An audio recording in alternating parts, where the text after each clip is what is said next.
Assalamualaikum warahmatullahi wabarakatuh. Selamat pagi semua. Bagaimana kabar kalian pada hari ini? Alhamdulillah, sehat semuanya ya. Sebelum memulai pembelajaran pada pagi hari ini, marilah kita berdoa terlebih dahulu. Berdoa dimulai.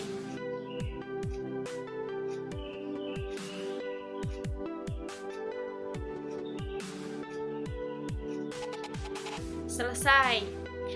Apakah hari ini ada yang tidak masuk? Alhamdulillah masuk semua ya.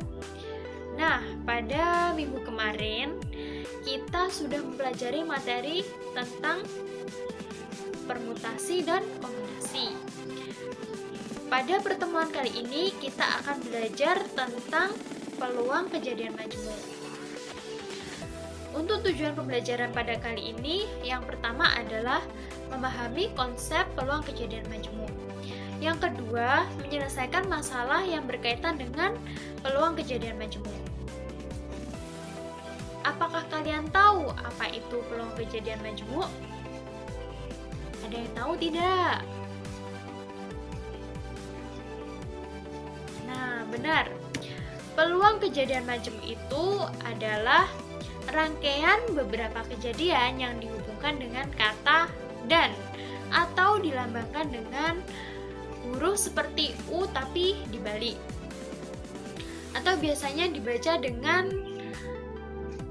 irisan serta kata atau biasanya dilambangkan dengan huruf seperti U, biasanya juga dibaca dengan union atau gabungan. Ada beberapa yang termasuk dalam kejadian peluang majmuk. Yang pertama, ada peluang kejadian saling lepas. Dua kejadian A dan B dikatakan saling lepas jika kejadian A dan kejadian B tidak mungkin terjadi secara bersama-sama.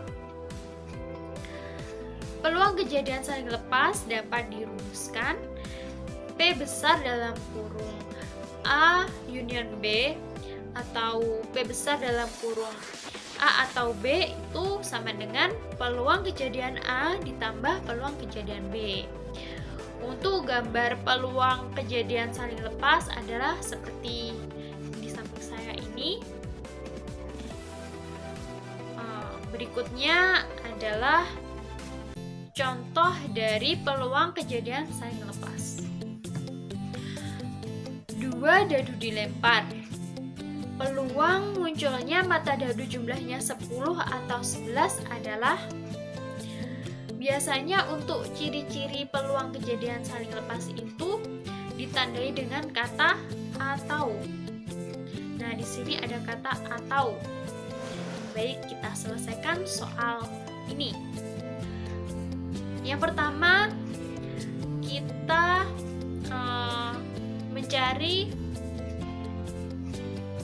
kita selesaikan dulu dari munculnya mata dadu yang berjumlah 10. Dadu yang pertama ditambah dengan dadu yang kedua itu sama dengan 10. Kita lihat di gambar, ada yang pertama ada mata dadu 4 ditambah dengan mata dadu 6 sama dengan 10. Yang kedua ada mata dadu 5 ditambah dengan mata dadu 5 sama dengan 10.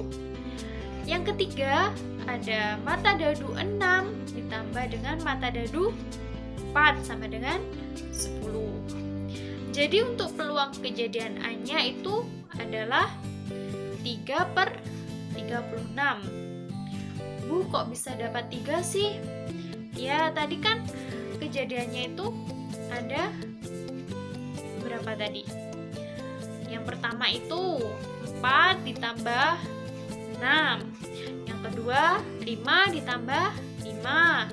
Yang ketiga 6 ditambah 4. Jadi ada 3. Dan yang 36 itu kita peroleh dari ruang sampel 2 dadu. Selanjutnya kita menghitung jumlah mata dadu yang jumlahnya 11. Dadu yang pertama ditambah dadu kedua sama dengan 11. Kita lihat di samping ini gambar dadunya. Yang pertama ada mata dadu 5 ditambah dengan mata dadu 6 sama dengan 11. Yang kedua mata dadu 6 ditambah mata dadu 5 sama dengan 11. Jadi untuk peluang kejadian B itu adalah 2/36.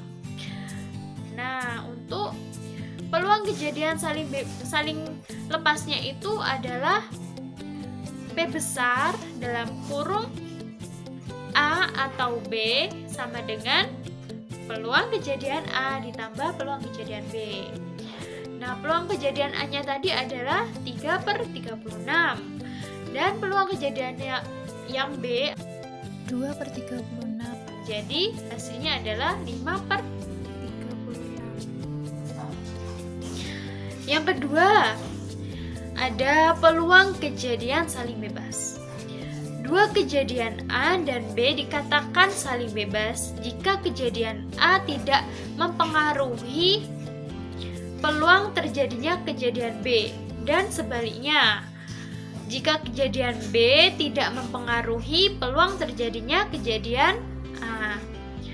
Untuk rumus peluang kejadian saling bebas ini adalah P besar dalam kurung A irisan B atau P besar dalam kurung A dan B itu sama dengan peluang kejadian A dikali dengan peluang kejadian B.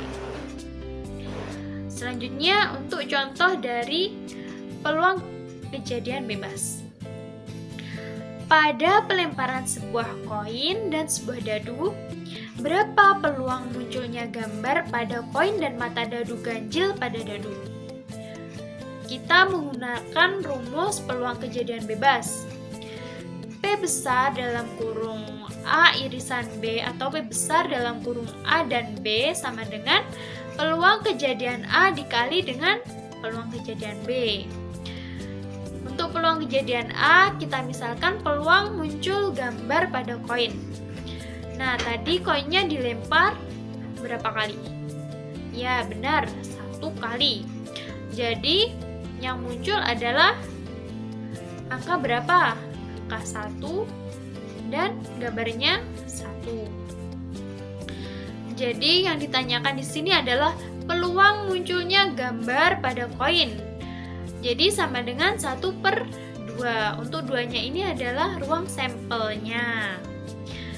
Selanjutnya, peluang kejadian B. Misalnya adalah peluang muncul mata dadu ganjil pada dadu. Berapa saja mata dadu ganjil yang ada pada dadu? Ya, benar, ada 3. Berapa saja itu? 1, 3, dan 5. Jadi, untuk peluang kejadian B-nya adalah 3/6 atau biasa disederhanakan menjadi 1/2. Nah, untuk peluang kejadian bebasnya kita menggunakan rumus yang tadi. Kita masukkan peluang kejadian A-nya sudah ketemu 1/2. Peluang kejadian B-nya juga sudah ketemu, yaitu 1/2. Jadi 1/2 dikali 1/2 sama dengan 1/4. Bagaimana? Apakah sudah paham semua? Atau ada yang ingin bertanya? Oh, belum. Baik, agar kalian lebih paham, Ibu akan memberi tugas. Silakan kalian buka bukunya halaman 45, kerjakan nomor 1 sampai 10. Minggu depan kita bahas secara bersama-sama. Baik, untuk kesimpulan pembelajaran pada pagi hari ini, apa saja anak-anak?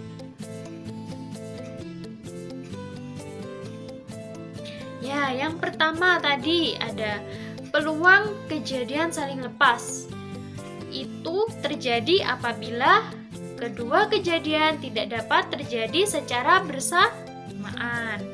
Rumusnya tadi adalah P besar dalam kurung A gabungan B sama dengan peluang kejadian A ditambah peluang kejadian B. Yang kedua tadi adalah, ya benar, peluang kejadian saling bebas.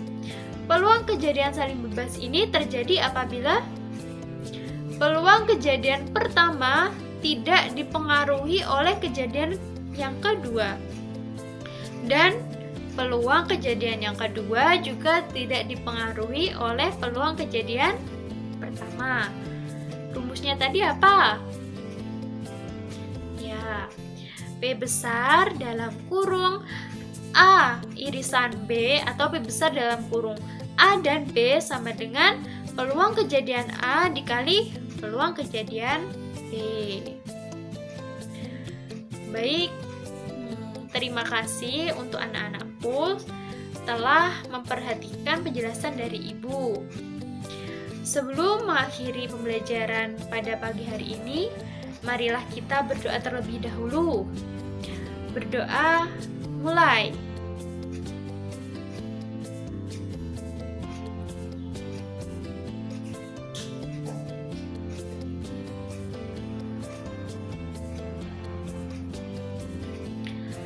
Selesai. Semoga ilmu yang kita dapatkan dapat bermanfaat. Apabila ada kurangnya, Ibu mohon maaf. Tetap semangat belajar dan jangan lupa untuk jaga kesehatan. Assalamualaikum warahmatullahi wabarakatuh.